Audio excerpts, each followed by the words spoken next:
Hello, namaskar. This is Firstpost and you're watching Vantage with me, Palki Sharma.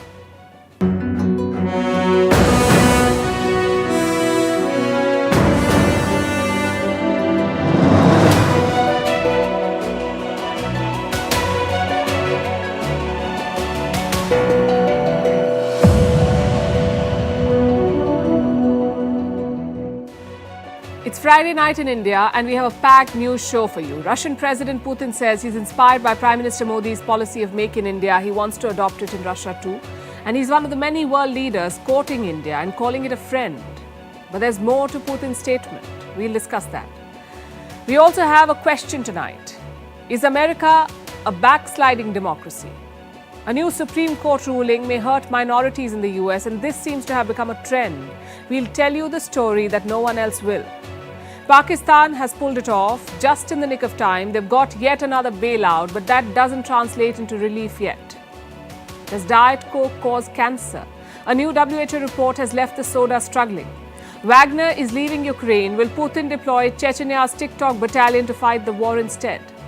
And would you buy a bag that can hold nothing and that can only be seen under a microscope? Also, would you believe me if I said that someone paid more than $60,000 for it? What's our world without a little bit of crazy? The headlines first. As France burns, Macron rushes home from an EU summit. The French president calls for a crisis meeting amid violent protests. Hundreds arrested as riots continue for the third night over a policeman killing a teen. US approves the sale of ammunition to Taiwan. This is worth $440 million. It's the latest effort to boost Taiwan's defense in the face of Chinese aggression. Beijing says it firmly opposes Washington supplying weapons to the self-ruled island. Poland charges an arrested Russian ice hockey player with spying. They've not named the player though. Kremlin slams Poland, accusing it of Russophobia. Ties between the two countries have reached an all-time low since the war in Ukraine began. Poland is one of Ukraine's staunchest allies. An Indian court rejects Twitter's lawsuit against the Modi government. Twitter had challenged the central government's order to block certain objectionable accounts. The Karnataka High Court has dismissed the Twitter plea and slapped a fine of $61,000. And another lawsuit against OpenAI. Two American authors have sued OpenAI over copyright infringement. They say the company mined data from their books to train ChatGPT.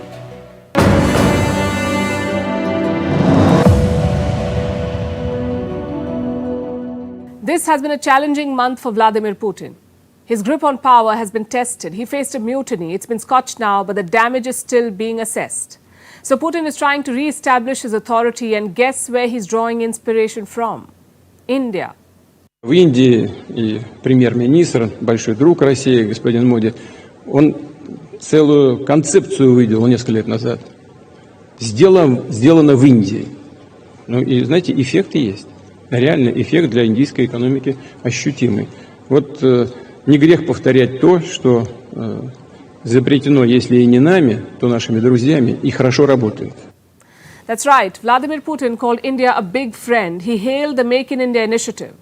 And it's not the first time that he's praised India. But in this instance, the timing is significant because A, Prime Minister Modi has just returned from a state visit to the US, and B, Putin has just survived a coup attempt.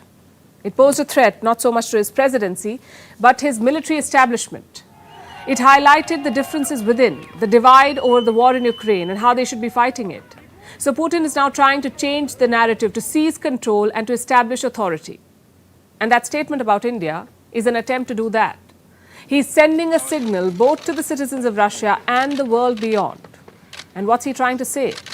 Well, there are two parts to his message. First, the optics, and second, the intent.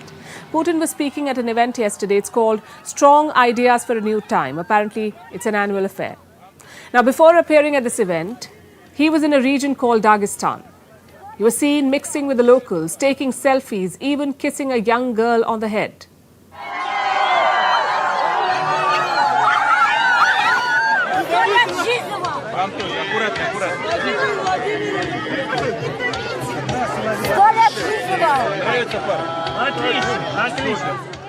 It's a sharp contrast from the days of the pandemic when a long table separated Putin and his visitors.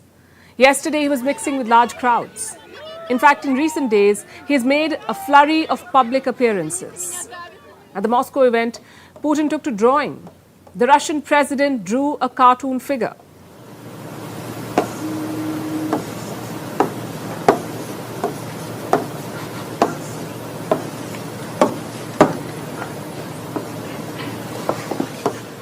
Вам логотип уже нарисовали.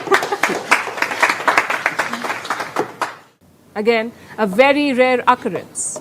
Russian state TV has spread these videos far and wide. And earlier, they used to showcase Putin's tough macho image. Now they're trying to show the world his softer side. The idea is to show that he is a likable leader, that he enjoys mass support. So those were the optics. Now let's tell you about the intent. You see, after the coup, Putin wants to rally the masses behind him. So he's making a new pitch, a new message. And he's taking some inspiration from India. Self-reliance is his new clarion call. Let's in fact revisit Putin's statement about India. Make in India had a visible effect on the Indian economy. That's what he said. It is not a sin to adopt what's been invented by others. He chose his words carefully. He's openly saying that he wants to embrace the Make in India concept because it's effective. Putin says there is no sin in adopting an idea introduced by someone else. And Russia needs such a policy now more than ever. They're under multiple sanctions from the West.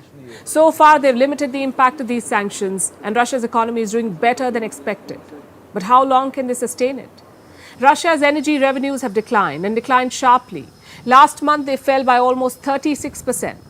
And the result is this. Expenses are high, but revenues are falling. So there's a budget deficit. We're talking about a deficit of $42 billion. And this is in the first 4 months of the year. Moscow has to fix it. Hence the pitch to make in Russia. This is an endorsement of India's policies, also a nod to the India-Russia ties.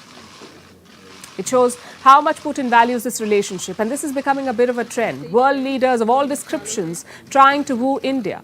Last week, it was the US president who was courting India. Joe Biden raised a toast to Prime Minister Narendra Modi. Toast to our partnership, to our people, to the possibilities that lie ahead. Two great friends, two great nations, and two great powers. Cheers. According to Biden, India and the US are great friends. Well, the UK too wants to be friends with India. Look at this tweet from their Prime Minister Rishi Sunak. He shared this last year after meeting with Prime Minister Modi. United by friendship. That's what he said about India. So every country of significance is trying to win India over. That's because it's a major economy, the world's fastest growing, a huge market and talent pool, and a geopolitical heavyweight. So while India refuses to confine itself to alliances or blocs, the world is keen to work with India and learn from it. But coming back to Russia, Putin has a big problem on his hands, the Wagner group. Russia's fighters turned mutineers. Their chief, Yevgeny Prigozhin, is in Belarus. His loyal fighters are following him, and this is part of the truce deal. Russia allowed Prigozhin to go to Belarus and gave the Wagner mercenaries 3 choices. Move to Belarus with Prigozhin, join the Russian armed forces, or just walk away from all of it. Looks like a lot of them have chosen their company over their country. Take a look at this. This is a military base in Belarus, just 90 kilometers away from the capital, Minsk. It was vacant until a few days ago, but now new facilities have come up there. The Wagner group is setting shop. To do what, you may ask? Well, no one is sure. But here's what we can tell you. They won't fight in Ukraine anymore. Russia says so. Prigozhin has refused to sign a contract with Russia's defense ministry. In fact, this is what may have triggered the mutiny in the first place. A few days before this attempted mutiny, the Ministry of Defense announced that all formations that perform combat missions must sign a contract with the Ministry of Defense, and everyone began to implement this decision, an absolutely correct decision. Everyone except Mr. Prigozhin. Then he was informed that in this case, Wagner will not take part in the special military operation. That is, no financing, no material resources will be allocated. So Russia says Wagner is out of the Ukraine war. Prigozhin too says they won't fight the war anymore, and Ukraine seems to believe it. The head of military intelligence has said, and I'm quoting, The private military company or PMC Wagner will no longer take part in hostilities on the territory of Ukraine, and this is the most effective unit of the Russian Federation that knew how to achieve success at any cost. So Kiev too believes that Wagner is out of the picture, but their fighters haven't left the front lines yet. The US confirmed that yesterday. What I would tell you is right now we continue to see some elements of the Wagner group in Russian-occupied territory in Ukraine. Ukraine says the Wagner forces are still there but not fighting. They may be preparing to join Prigozhin or the Russian army. Either way, they're out of the war. Now remember, Ukraine says Wagner fighters were the most effective. They were instrumental in Russia's capture of the city of Bakhmut recently. And if you take a closer look, it does make sense. Wagner troops have been operating in foreign lands for years. They are veterans of conflicts in Syria, Libya, and a host of African nations. They're battle-hardened, unlike the conscripts that Russia drafted. So their loss will be felt unless a new group takes their place. And that group might be the Chechen Ahmad Special Forces. Now first a quick primer. Chechnya is a Russian territory in the Caucasian region. It is nominally under Russia, but mostly run as a private fiefdom by this man, Ramzan Kadyrov. He's a warlord with his own private army, much like Prigozhin with Wagner.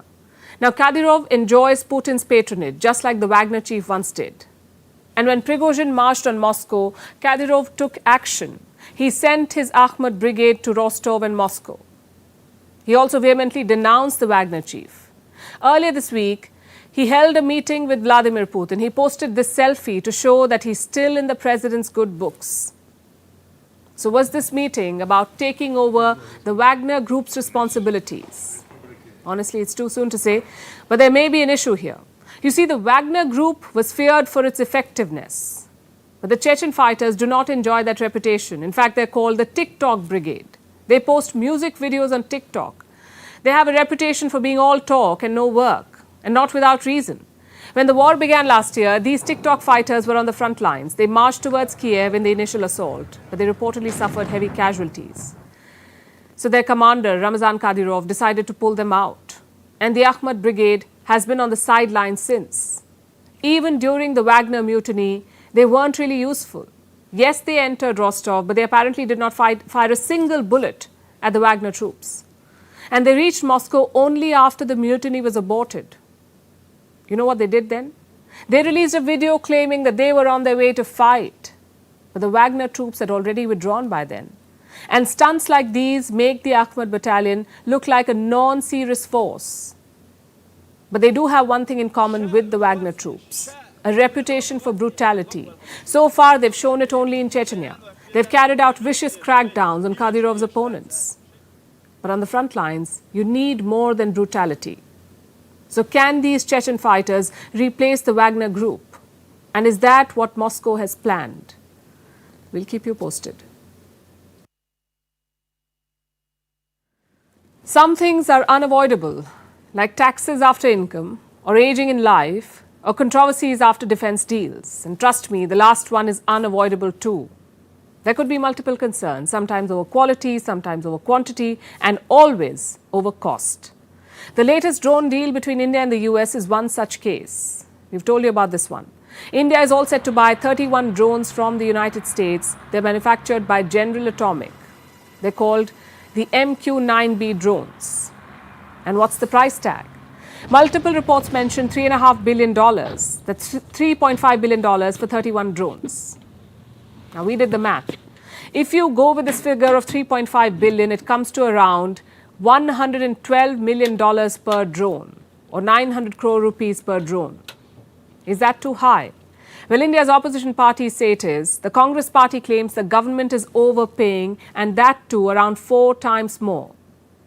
And such claims have been making the rounds since last week. That's when Prime Minister Modi visited the US. That's also when the deal was announced. Earlier this week, the Defense Ministry issued a clarification. It said the price and other terms are yet to be finalized. In other words, do not jump the gun. Wait for the deal to be actually signed. But yesterday, another report emerged. This one quoted official sources in the Indian government. And what does it say? That India is set to strike a major bargain and the drones could be sold at 27% less than what other countries paid. So you've got three different versions. The opposition says we are overpaying, the government says the price is not decided yet, and unnamed sources say we are getting a bargain. So which one is it? Honestly, we'll have to wait this out. Only an official agreement can answer this question. In the meantime, let me tell you something about defense deals. It's not straightforward at all.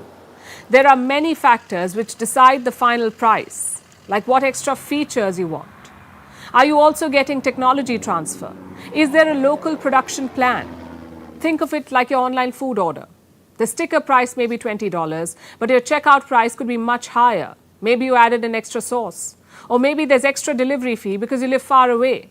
All of this contributes to the final price. And defense deals are very similar, except multiplied by millions. Take this MQ-9B drone, which India is buying from the US. Official sources say the deal could be struck for $3 billion. If so, then it's $99 million per drone. Now, the UAE has bought the same drone. They purchased 18 drones for $2.9 billion. Do the math. It's $165 million per drone. Australia also has this drone on their wish list. A deal was struck for $980 million, 12 drones for $980 million. That works out to $80 million per drone. The deal fell through, perhaps because of the rate. Then you have Britain. They bought 16 drones at $69 million per aircraft. Do you see the difference in rates? The UAE paid $165 million, Australia was set to pay $80, Britain paid only $69.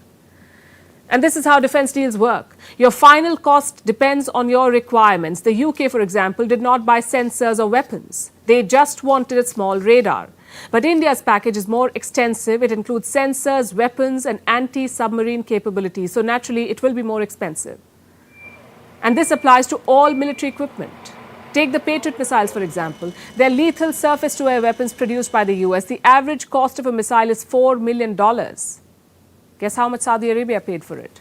$10 million per missile. The Netherlands also bought the same ones. They paid around $12.5 million per missile. Another example is the S-400 missiles. India bought 5 systems from Russia. We paid around $1 billion per system. Turkey bought the same equipment. They paid $3 billion for 2. So $500 million more per missile system. That's what Ankara paid. My point is, cost differs. If you add sensors or radars or weapons, the product will become more expensive. That's also what happened with the Rafales. On paper, the planes became more expensive, but the package was different too. Could the MQ-9 be a similar case? We say it's best to not jump the gun, wait for the official word, but even then, it's tough to compare rates. These are strategic purchases after all. You can't just list out in newspapers what features you've bought. That's like advertising your strengths to your enemy. The bottom line is this: comparing such purchases is best left to experts, to auditors, to veterans and arms dealers. Because you may think you're comparing apples to apples, but unless you bite into it, you never know. Well, same is the case with Pakistan. You really don't know what you're getting into until it finally happens. The bailout we've been telling you about, well, it has happened at the very last minute. The IMF, or the International Monetary Fund, will give Pakistan $3 billion.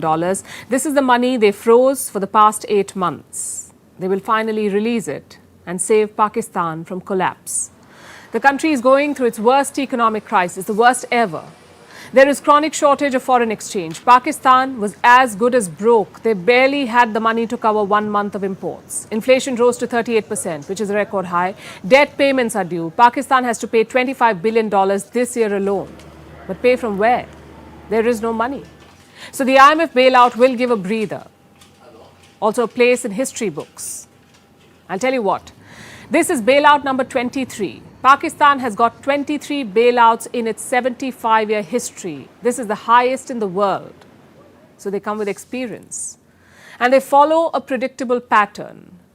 An endless boom to bust cycle. They show some growth for a few years, then they hit a crisis. The economy teeters, they appeal for aid, and they get a bailout. This repeats over and over again. Let me quote from a former World Bank advisor based in Islamabad. His name is Abid Hassan. And this is what he said: over the last 3 decades, IMF assistance has not been able to bring about tangible reforms. IMF programs have just been more of a band-aid. And band-aids are not a cure. They just stop the bleeding for a while. Pakistan's disease is political. It is infected by its military. They keep looting the country. They keep ruining its economy and punishing its people. And then they ask the international community to pay the bill. But why does the world pay? Because the bailout money is nothing compared to the price we'll have to pay if a nuclear rogue state goes bust, if it descends into complete chaos. And Pakistan knows this. So it keeps coming back for more money.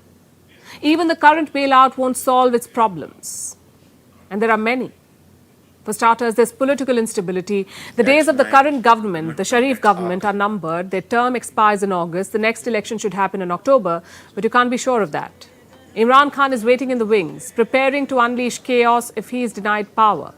He still enjoys mass support. He's openly challenging the military. They tried to jail him. They slapped military trials on his supporters, who ran riot last month. They broke into military installations and ransacked the official residence of a commander.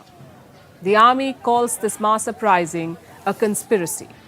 The tragedy on the 9th of May was a huge conspiracy against Pakistan, and this is a conspiracy that we need to understand. And there's chaos in the military too. Recently, they fired 3 top officers and disciplined 15 senior officers. That's the term they use, disciplined. They've been accused of not doing enough to secure military installations. Experts say this crackdown is a message, and of course it's rare. It's a message to the sympathizers of Imran Khan that support for him will not be tolerated, and if there are signs of dissent, the military will come down hard. Then there's chaos at the borders. The Pakistan-Afghanistan border. Just this month, a security checkpoint was attacked. This happened in northwest Pakistan. 3 Pakistani soldiers died. Do you know who was behind this? The Tehreek-e-Taliban, or TTP. They have intensified attacks on the Pakistani army. At the border, the Taliban regime has given shelter to the TTP, the Taliban regime in Afghanistan. They're sheltering these people. And this has allowed the group to attack Pakistani forces. So there's political uncertainty, there's internal instability, there's volatility at the border, and you have an economic mess. Pakistan has committed to a reform plan. Well, they had to get the IMF bailout. But will they walk the talk? Will they implement these reforms? The record is not inspiring. They may have got a bailout, but that is no guarantee to the end of pain. Does age bring wisdom? Look at some old people around you, and you may get the answer. Oldest doesn't always mean wisest. Just like the United States of America, it's the oldest democracy in the world. It's like that old man who keeps advising everyone else. But what about his own affairs? Let's put American democracy under the scanner. Let's ask that uncomfortable question. Is the US a backsliding democracy? And today is a perfect day for this conversation because yesterday the US Supreme Court gave a historic verdict. It struck down affirmative action in colleges. Now, what does that mean? What is affirmative action? It is used to give greater opportunities to certain groups. The criteria can be different. It can be gender, race, even religion. In most cases, it takes the form of quotas, reservation. Suppose a community or group has been historically underrepresented. They will get quotas for jobs and education. This is affirmative action in a nutshell. In India, it is done on the basis of caste and religion. In the US, it was done on the basis of race. Since the 1960s, colleges had quotas for African Americans. The idea was to increase diversity. But recently, there has been a backlash. The argument is that quotas violate the principle of equality. So the matter reached the Supreme Court. 6 judges voted to strike down affirmative action. 3 judges voted against. Needless to say, there is a lot of criticism. President Joe Biden says he's severely disappointed. You know, I know today's court decision is a severe disappointment to so many people, including me. But we cannot let the decision be a permanent setback for the country. We need to keep an open door of opportunities. President Biden, the Congressional Black Caucus said the Supreme Court has thrown into question its own legitimacy. Is this a rogue court?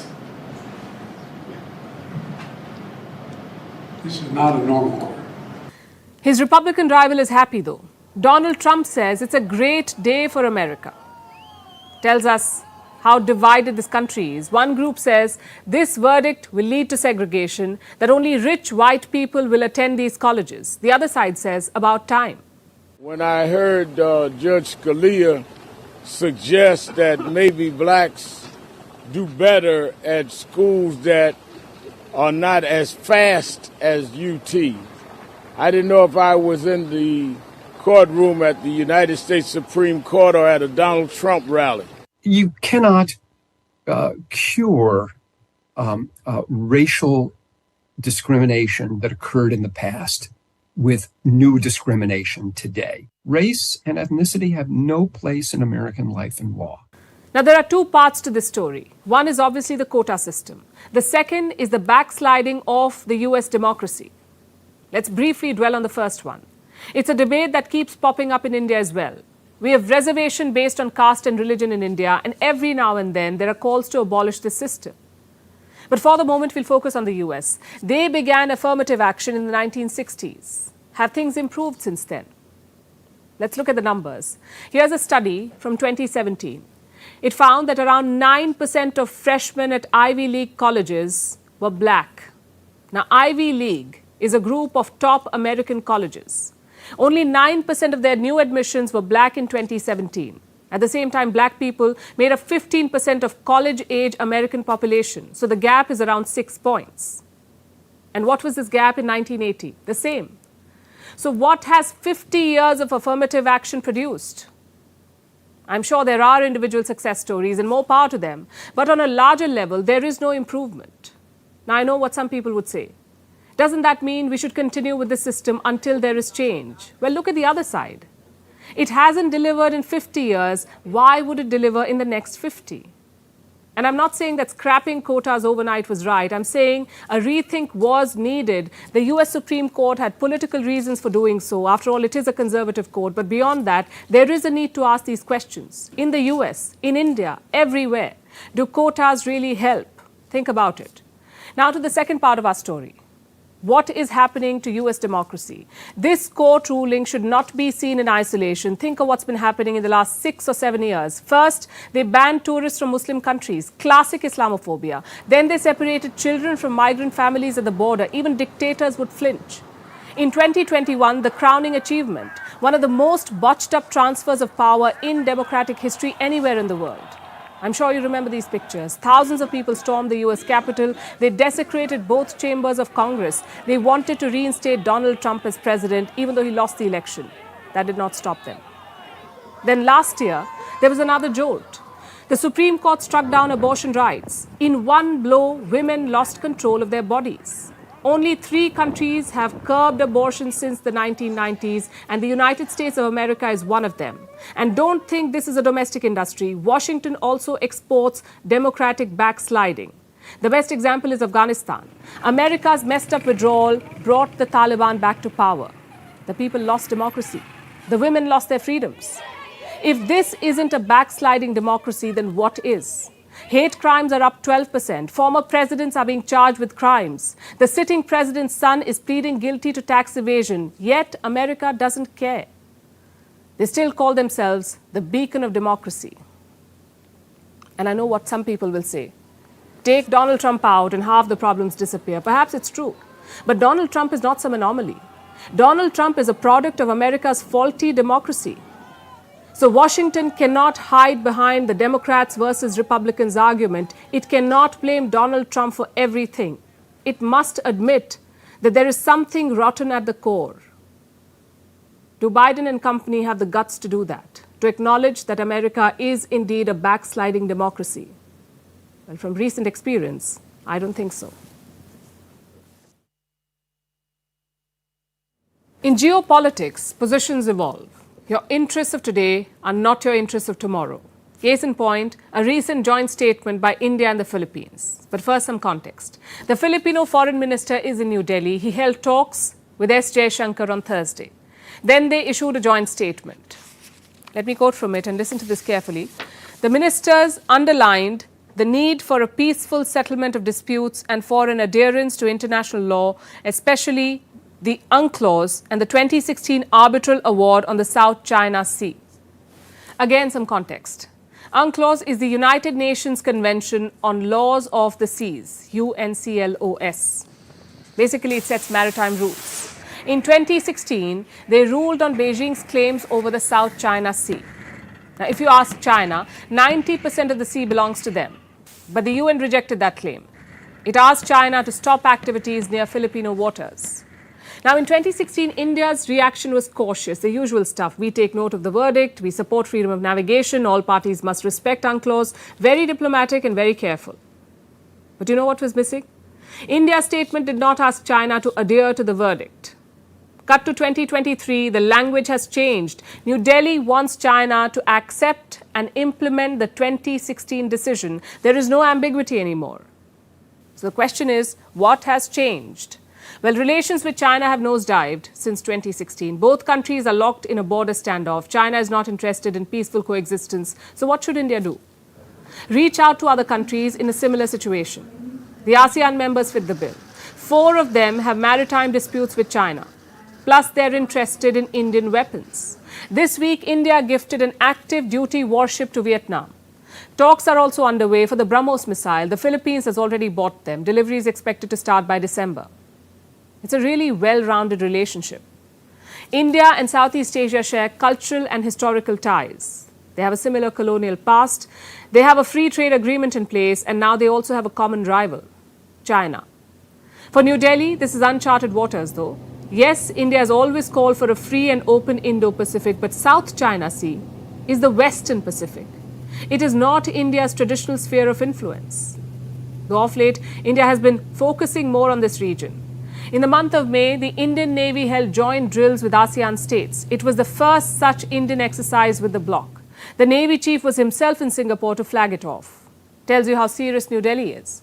America's top diplomat for East Asia was asked about India's role in this region, and he said he wants more India-US cooperation. He also sees India playing a greater role in the South China Sea. But what's in it for New Delhi? Well, for starters, it keeps China occupied, sort of like a second front other than the Himalayas. And secondly, opportunities. We keep talking about looking and acting east, but the true potential is still untapped. India is only the 8th biggest trading partner for ASEAN. China is the biggest, and this could be a chance to improve that. After all, both sides find themselves in the same equation. Their trade with China keeps growing, but their relations with China keep deteriorating. So maybe it's time to write a new equation, one without China. Also, the defense deals. Southeast Asia is spending $43 billion on defense. American weapons are too expensive for them. Russia is too busy. China is their adversary. So what options do they have? A handful of countries, including India and South Korea. And both these countries, India and South Korea, are making efficient and affordable arms. Politically, this is a big shift for India. It's not reacting to China's power games. It is taking the power games to China. Cheers. We saw evidence of this last week in the United States. Prime Minister Modi talked about coercion in the Indo-Pacific. It was a clear reference to China. And now India is openly backing the Philippines against Beijing. These are signs of a more assertive policy. It doesn't yet make India a major power in the Western Pacific, but it certainly signals that intent. And now let's talk about a new milestone for space. Another company has completed its first commercial space flight. This is Virgin Galactic. It is part of billionaire Richard Branson's Virgin Empire. This project has been on for some 20 years. They've finally been able to take paying customers to space. Virgin Galactic has joined the ranks of Amazon founder Jeff Bezos' Blue Origin. So now there's another avenue for the ultra-rich to blow their money, which is actually what this story is about. The millionaires and billionaires doing extreme things just because they can, from enjoying the view at the edge of space to dangerous voyages to the ruins of the Titanic. The ultra-rich are looking for things to spend on, and new industries keep popping up to fulfill their whims and fancies. Here's our report. That plane taking off marked a milestone in the space tourism industry. Virgin Galactic has finally found its wings. Richard Branson's firm is now open for business, and what a business it is. The people who were part of the Galactic 01 mission got to visit space. The mission spacecraft had 2 parts, a giant plane called Eve and the smaller space shuttle called the VSS Unity. It's on this shuttle that 3 people took a commercial flight to space. They were Colonel Walter Villade and Lieutenant Colonel Angelo Landolfi from the Italian Air Force and Pantaleone Carlucci of the National Research Council of Italy. Much better than expected. It was a beautiful ride. It was very beautiful since the very beginning. Even climbing up with Eve next to us was unbelievable. The acceleration, the climb, and suddenly the microgravity. And I was concentrated with my test with my kneeboard, but I had the opportunity to look outside and the view. It was amazing, fantastic. So speechless about that. Looking at the roster, you may think they were members of an Italian research crew. That isn't the case, even though they did perform experiments in space. No, they were actually commercial passengers who were lucky enough to have their tickets sponsored. And they have become the first Virgin Galactic space tourists. The next Virgin space flight, the Galactic 02, is scheduled to take off in early August. And that will likely have regular people as part of the crew. Well, regular ultra-rich people, that is. Because you see, that's who the Virgin Galactic business caters to. A ticket is reportedly worth $450,000. This is for just a few minutes at the edge of space, barely beyond the atmosphere. But the journey is already booked out for months. It seems millionaires and billionaires really do want to leave everyone else behind. Now don't get us wrong, this isn't a case of sour grapes. We believe that those with the means should do whatever they want, as long as they pay the fair price. Because think about it, don't we keep hearing how we should take the bus instead of our car, or opt for trains instead of flights? Basically, how we should do our part to protect the environment. But meanwhile, the ultra-wealthy get on their private jets and leave a trail of pollution in their wake. Look at the Virgin Galactic spaceflight again. The thrusters generating enough power to breach the atmosphere. How much more damaging is that for the environment than your humble car? Is enough of the cost of the spaceflight ticket going into mitigating the environmental damage? Or is it one rule for us and another for the ultra-wealthy?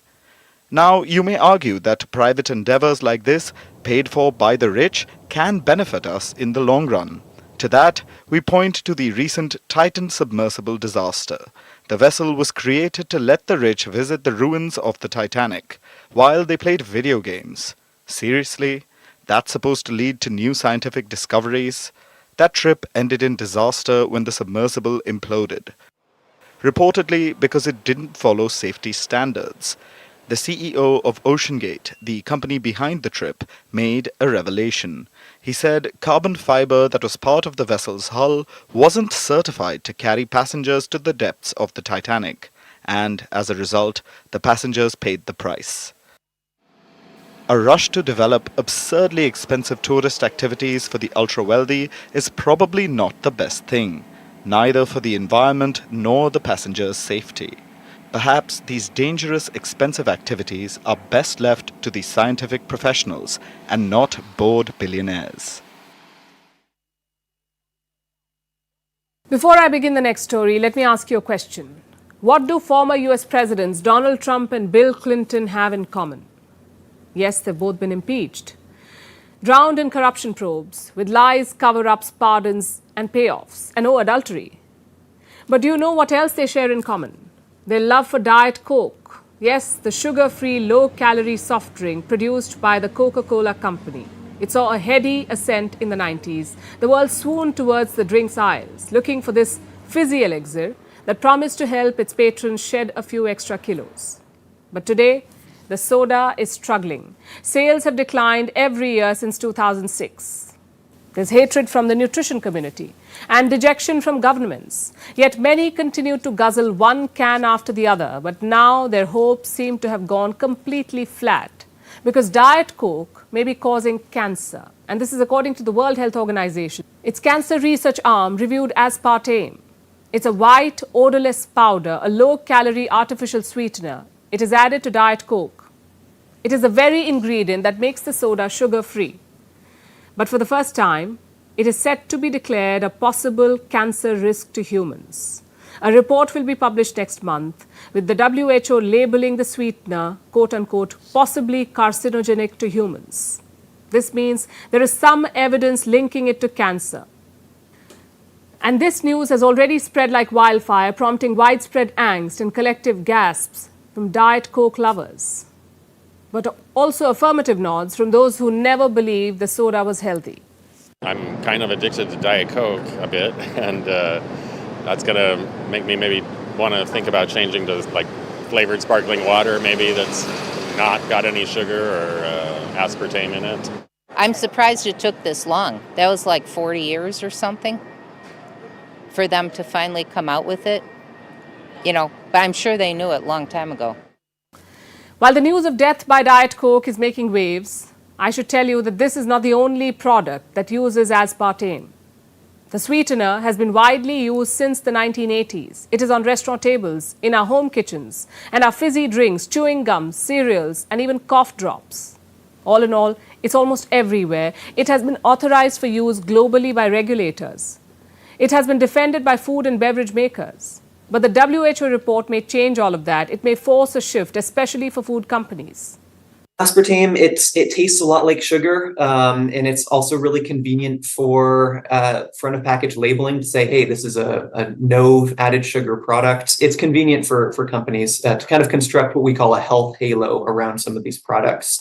Unfortunately, in this case, as you dig a little deeper, you realize that sometimes something like a diet soda might not quite be the health food that we might have hoped. The consumer taste is a very, very difficult thing to get right. So the fact that they already have it right, that's why they're reluctant to change. But they're going to have to. Companies will have to change, but so will consumers. Even though right now many of them are riddled with confusion because this news contradicts what the world has believed so far. It seems like everything causes cancer these days, so I kind of take it with a grain of salt. I don't think I'm going to give up Diet Coke completely. The thing is, nutrition research is constantly evolving. With new studies, long-held facts are deemed lukewarm assumptions. Really, anytime an organization like the World Health Organization changes guidance, it really just causes people to question, okay, like what can I trust anymore if things are constantly changing? I would encourage people just realize that, hey, this is the way science works sometimes, but also as much as possible realize that there are consistent eating patterns that have been shown over and over again to be risk-free. The fact of the matter is, a little bit of confusion is better than not knowing if something causes cancer. Remember when cigarettes were sold as something healthy? Maybe this is a case of déjà vu with the sweetener too. And experts say cutting down is the way to go. Certainly cutting down on it is a great place to start. It's really incredible once you start removing things from your diet. It can be a little bit of a challenge at first, but people's tastes do change. And this change in taste seems necessary. For decades, aspartame has served as a miracle of modern science. It let us have our cake and eat it too. But now maybe it's time to face the bitter truth. It seems like fashion is done being wearable. So now it's just being weird. It's tired of finding fresh grist for its mill, so fashion is elevating fugitive passions to the status of high-end brands. Like making a bag suited for ants. An art collective called Mischief is world famous for its controversial designs, and now it has created a bag that's less than 0.03 inches wide. 0.03 inches. Yes, it's a microscopic bag. It's smaller than a grain of salt, barely visible to the human eye, and now it's been sold for more than $60,000. Makes you wonder, what's the point of this? Here's a report. You don't need to be interested in handbags to have heard of the Hermes Birkin or the Chanel flap bag. And now, the microscopic bag has got everyone talking. It may have grabbed the world's attention, but are you unable to see it? Well, you aren't alone. No one can, really. At least not without a microscope. That's why it's literally called the microscopic bag. It's an itty-bitty, teeny-tiny work of fashion designed using a 3D printer and modelled after Louis Vuitton's famous tote. It is less than 0.03 inches wide, smaller than a grain of salt, no bigger than a speck of dust. And yet, it has been sold for $63,750. Yes, over $60,000 for a bag you can't even see. What's next? $1 million for an invisible dress? Who knows? But the sale of this bag is not too shocking. After all, this isn't the first rodeo for mischief. The New York-based art collective, which is known for such inventive projects, it recently designed the big red boots.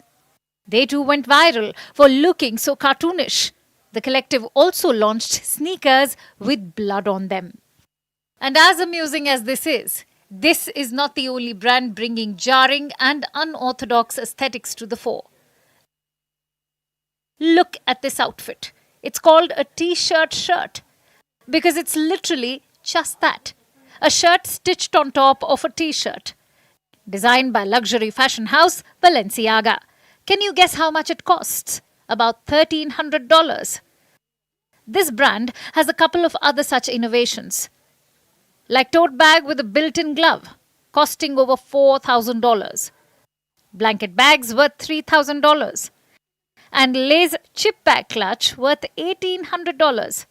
But again, many other brands are playing this odd game, like Gucci that launched grass-stained pair of jeans worth $1,200. Moschino's baguette bag costing over $1,000 and its $700 plastic dry cleaning bag dress. Seriously, what is going on? And are we the only ones confused about this? Clearly not.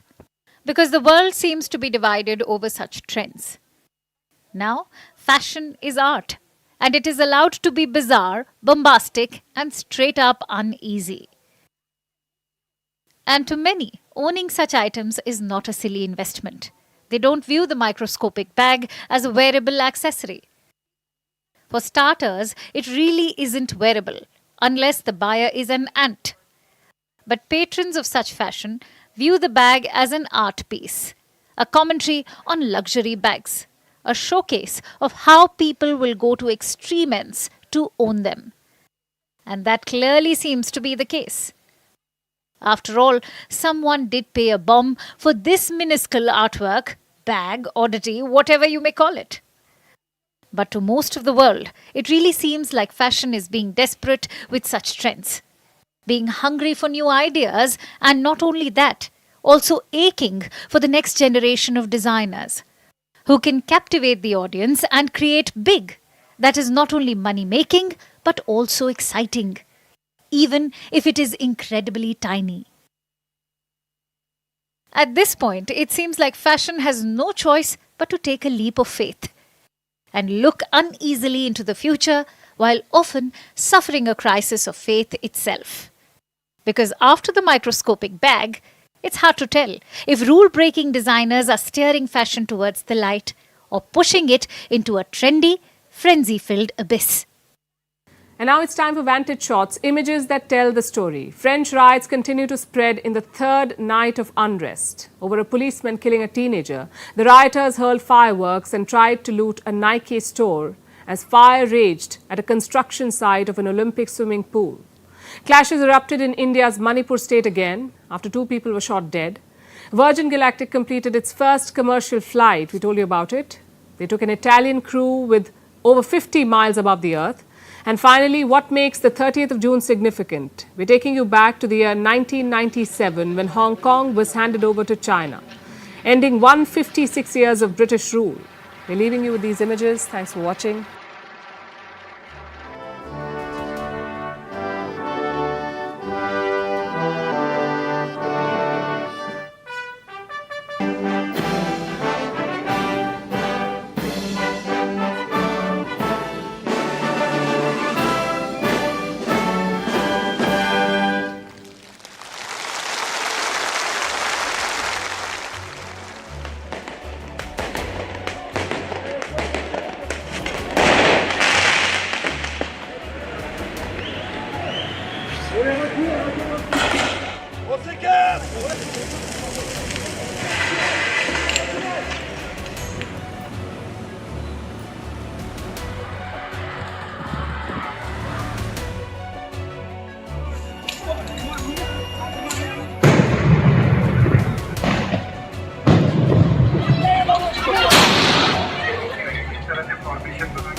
We're in Washington, D.C., the capital of the United States of America, where Prime Minister Modi will arrive for his first state visit.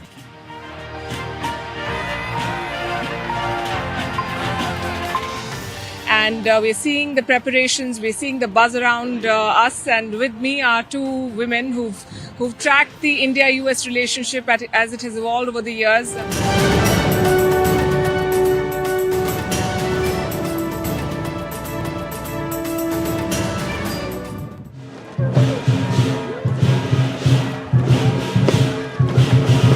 This is Washington's Chinatown. A massive friendship arch draws you in. The White House isn't the only landmark built by slaves. Nearby is the Washington Monument. It's a hallmark of DC's skyline. It's an imposing presence. It's supposed to showcase strength. It was built to honor America's first president, George Washington. This monument, too, was built by slaves. The Washington Memorial, where the Indian-American community has gathered to conduct a unity march to welcome Prime Minister Modi. Such marches are being held in at least 20 cities across the United States.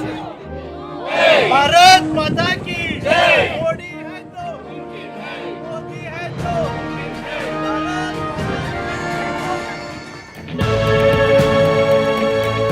to. Behind me is the US Capitol building.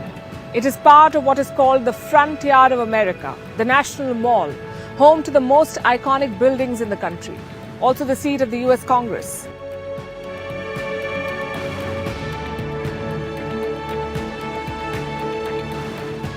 The US Revolution had just ended, and the Americans wanted to create a new identity for themselves, something that breaks away from their past of the British colonial rule. George Washington was the president, and he had a plan. He picked the land himself. He passed something called the Resident Act that helped create the US Capitol and the President's House, which is the seat of the US government.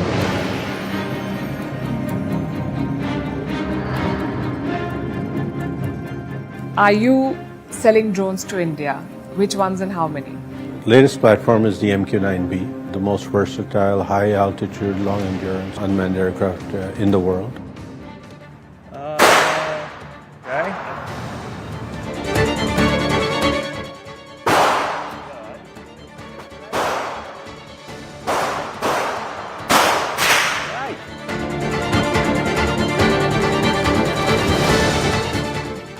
Look at this. This is an ad for a gun, Glock firearms, and nowhere else have I seen something like this. Ads for firearms and weapons so openly and frequently displayed in civilian spaces. This is America for you. It's a country which has more guns than people.